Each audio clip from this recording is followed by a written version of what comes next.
안녕하세요. 수업 시작하겠습니다. 우리 지난 시간에 수자원에 대해서 잠깐 언급을 했습니다. 자, 본격적으로 수업 시작하기 전에 영상 하나 보고 시작할게요.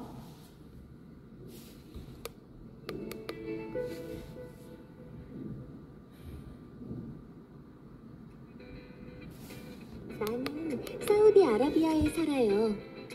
우리나라는 연간 강수량이 100mm밖에 되지 않아서 물이 많이 부족해요. 그래서 극지방에 있는 빙산을 들여오려고 한 적도 있었대요. 물이 부족해서 생기는 문제들을 해결하기 위해서였죠. 하지만 여러 가지 문제가 있었어요. 어떻게 가져오지? 오는 동안 녹는 것을 어떻게 막을까?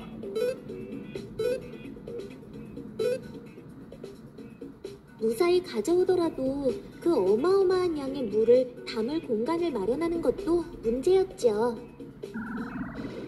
결국 이 계획은 수포로 돌아갔지만 빙산을 수자원으로 활용하자는 계획 자체는 그 뒤로도 계속 연구가 진행되었어요. 여러 과학자들의 노력 덕에 머지않아 빙산이 식수로 사용될 날이 올 거라고 하네요.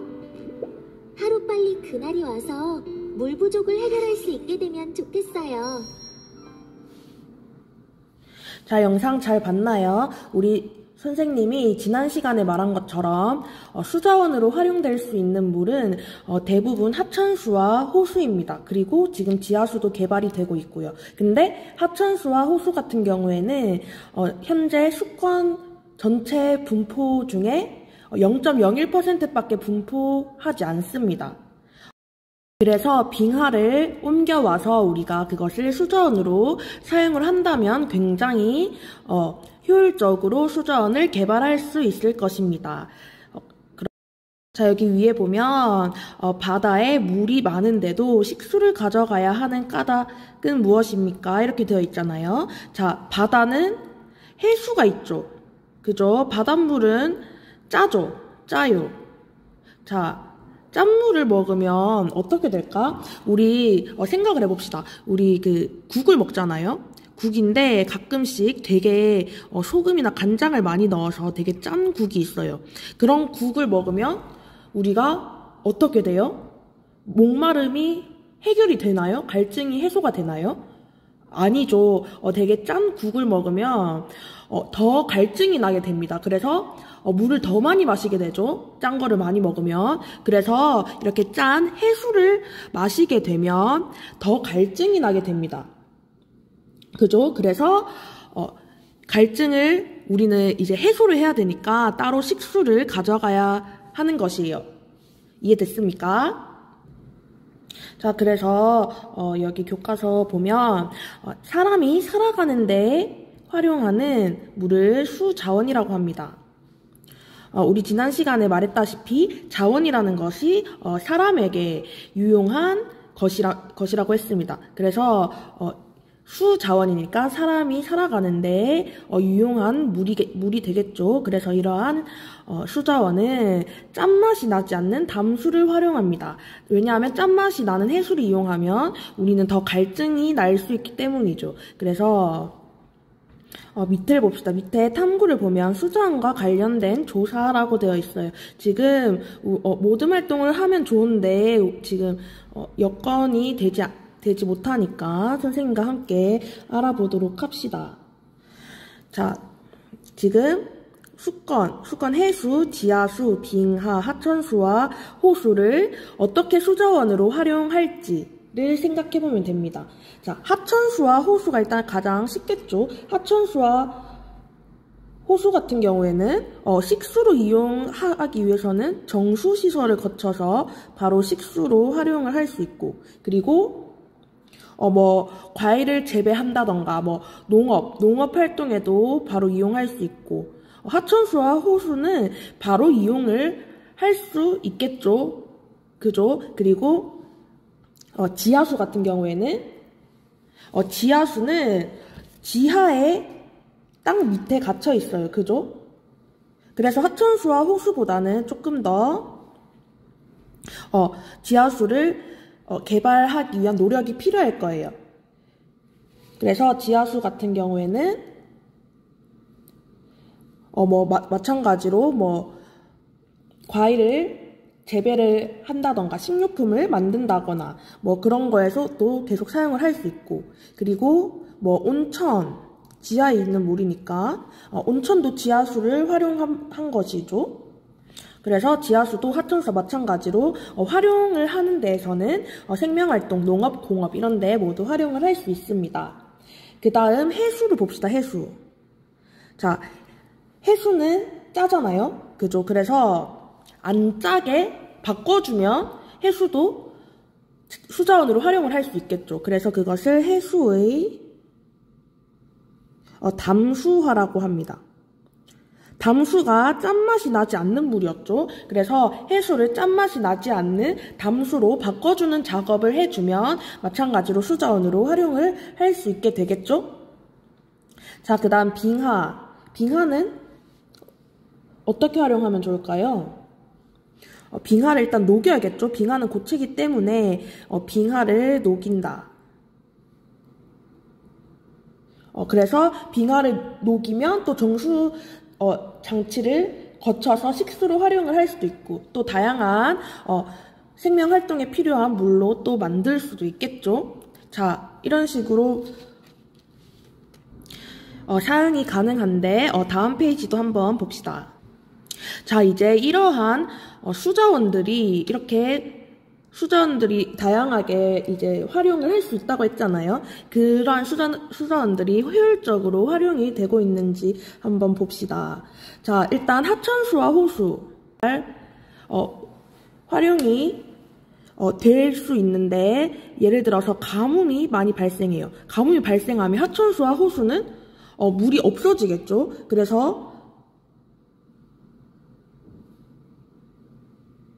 그리고 지하수 같은 경우에는 이제 땅을 파야 되니까 그 땅이 밑으로 집안이 가라앉을 수 있다. 이러한 위험도 있을 것이고, 그리고 지나친 남용을 해서 지하수가 또 고갈이 될 수도 있을 거예요. 그죠? 그 다음에 빙하는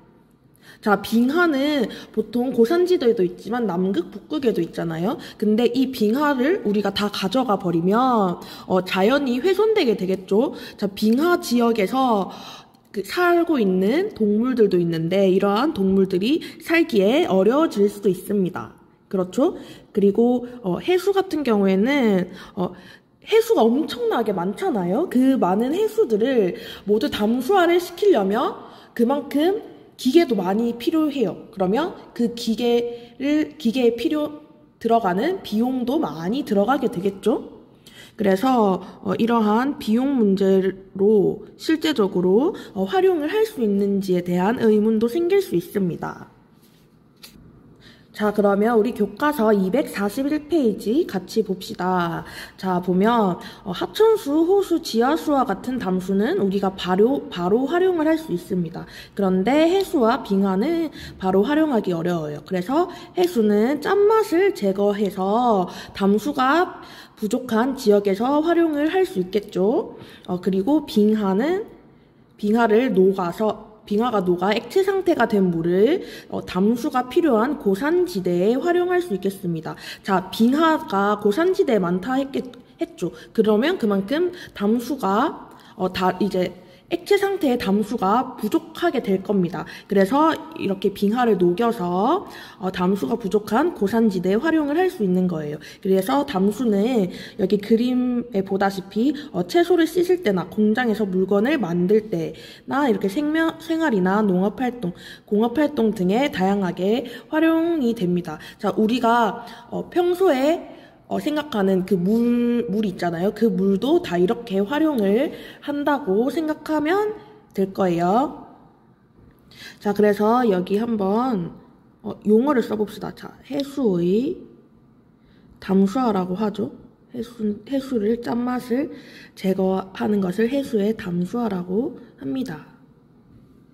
자, 다음 페이지. 자, 아까 봤던 것처럼 바로 활용할 수 있는 물은 지하수와 하천수 정도예요. 그 중에서 가장 더 쉽게 활용할 수 있는 게 하천수와 호수죠. 근데 하천수와 호수는 전체 수건 중에서 0.01%밖에 차지하지 않습니다. 그래서 여기 보면 교과서 보면 지표면에 들어가 있는 하천수와 호수를 주로 활용하고 부족하면 땅속의 지하수를 끌어올려서 활용합니다. 자, 지하수 같은 경우에는 하천수와 호수보다는 훨씬 많은 비율을 차지하고 있죠. 그래서 우리가 지금 가장 중요하게 생각하는 것이 지하수의 가치예요. 지하수의 가치. 이게 지금 굉장히 중요하게 생각되고 있습니다. 자, 지하수는 땅속 지층이나 암석 사이의 빈틈을 채우고 있거나 그리고 매우 느리게 흐르는 물이에요. 이 사이에 빈틈을 채우고 있고 매우 느리게 흐르는 물이에요. 그리고 지하수는 하천수나 호수보다 많은 양이 분포하고 있습니다. 또 빗물이 지층의 빈틈으로 스며들어 채워지기 때문에 지속적으로 활용할 수 있습니다. 아까 하천수와 호수 같은 경우에는 이제 가뭄이 생기면 다 증발해버리고 없죠. 근데 지하수 같은 경우에는 땅 속에 있기 때문에 증발할 위험도 적겠습니다. 그래서 지속적으로 활용할 수 있어요. 그래서 지하수는 수자원으로서의 가치가 높다. 그래서 지하수 개발이 지금 매우 중요한 문제이다. 수자원으로서 가치가 높은 지하수는 그림 7-4와 같이 여러 분야에서 활용되고 있습니다. 자, 이 밑에 그림 보면 되겠고 이러한 지하수는 농작물 재배, 생수 개발, 도로 물 청소에도 활용이 됩니다. 특히 가뭄이 많이 발생하는 지역이나 섬에서 식수로 활용됩니다. 자, 가뭄이 많이 발생을 하면 하천수와 호수가 없어지겠죠. 그렇기 때문에 이러한 지하수를 끌어올려서 이러한 지역의 식수로 활용을 할 수 있습니다.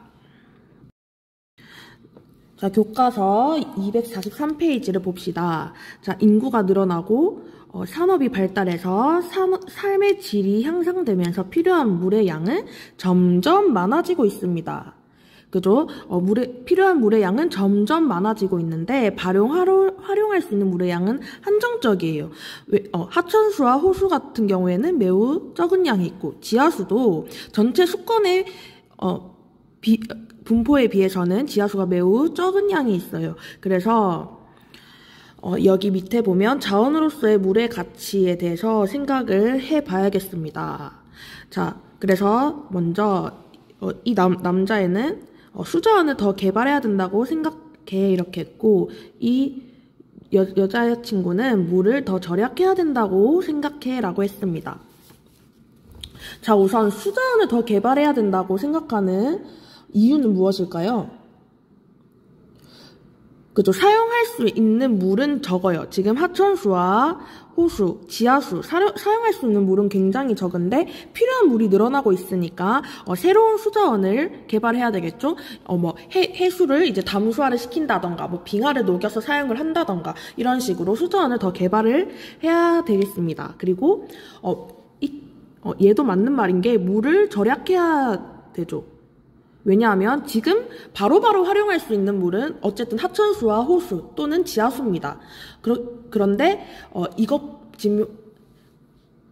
쓸 수 있는 물보다 더 많이 써버리면 물이 부족하게 되겠죠. 그래서 물을 절약을 해야 됩니다. 그래서 여러분들은 이 두 가지 의견 중에서 어떤 게 더 나은 것 같은지 여기 한번 써보도록 합시다. 그래서 최근에는 활용하는 물의 양이 늘어나고 있고 오염되는 물의 양도 늘어나고 있어요. 자, 우리가 지금 지하수를 많이 개발을 한다고 했죠. 근데 지하수는 땅속에 스며들어요. 근데 이러한 땅속에 스며드는 물들이 오염이 된다. 그러면 정수하기도 매우 어렵겠죠? 그래서 수자원의 개발과 함께 물의 오염을 방지하고 물을 절약하며 효율적으로 우리가 활용을 하려는 노력이 필요합니다. 스스로 확인하기 문제를 한번 풀어볼게요. 자, 사람이 살아가는 데 활용하는 물을 뭐라고 했습니까?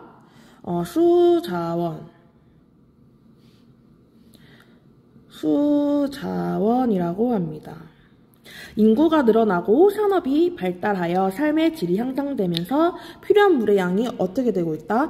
필요한 물의 양은 증가하고 있는데 활용할 수 있는 물은 한정적이다 라고 했죠. 자, 3번. 건조한 지역에서는 하천수와 호수가 쉽게 마를 수 있기 때문에 수자원으로 지하수를 주로 활용합니다. 지하수의 가치를 한번 써봅시다. 지하수는 땅속에 있는 물이기 때문에 하천수나 호수는 땅 위에 있죠. 이런 땅 위에 있는 물보다 증발이 거의 되지 않습니다. 그래서 건조한 지역에서는 수자원으로서의 지하수의 가치가 매우 높게 되겠죠. 선생님이 말한 것을 여기 설명을 할 수 있으면 됩니다.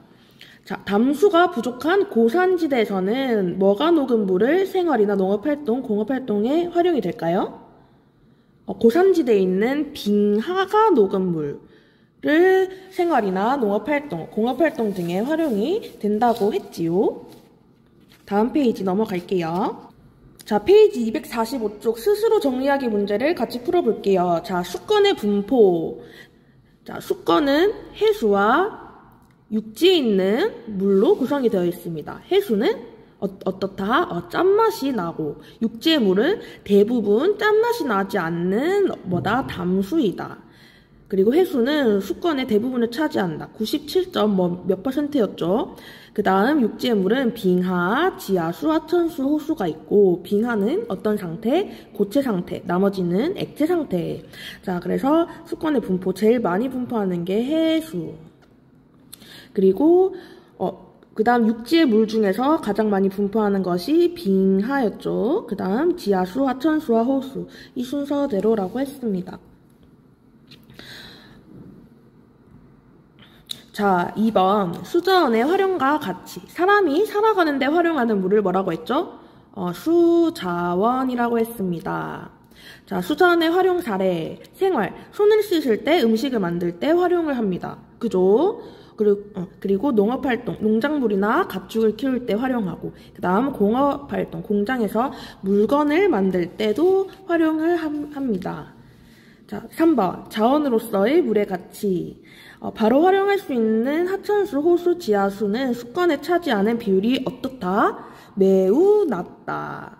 그 중에서 진짜 완전 바로바로 활용할 수 있는 하천수와 호수는 전체 수건의 분포의 0.01%밖에 안 된다.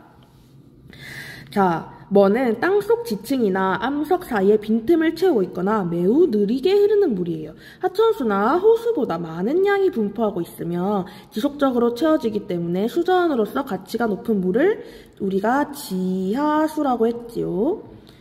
물은 우리가 살아가는데 매우 중요한 자원이므로 수자원의 개발과 함께 물의 오염을 방지하고 물을 절약하려는 노력이 필요합니다. 자, 이제 오른쪽 문제로 넘어가 볼게요. 자, 1번. 다음 중 담수가 아닌 것은, 담수는 뭐라고 했죠? 육지에 있는 물 중에서 어떤 물? 육지에 있는 물 중에서 짠맛이 나지 않는 물. 그래서 담수가 아닌 물은 해수겠죠? 해수는 바다에 있는 물이니까 짠맛도 나고. 자, 다음 글에서 설명하는 것이 무엇인지 쓰세요. 육지의 물 중 가장 많은 양을 차지하고 있다. 여기서 바로 딱 알 수 있죠. 그리고 높은 고산지대나 극지역에 고체 상태로 분포한다. 뭐다? 빙하. 3번 수자원 활용에 대한 설명. 해수는 수자원으로서의 가치가 없다. 맞나요? 아니죠. 해수를 담수화를 시키면 수자원으로서의 가치가 있습니다.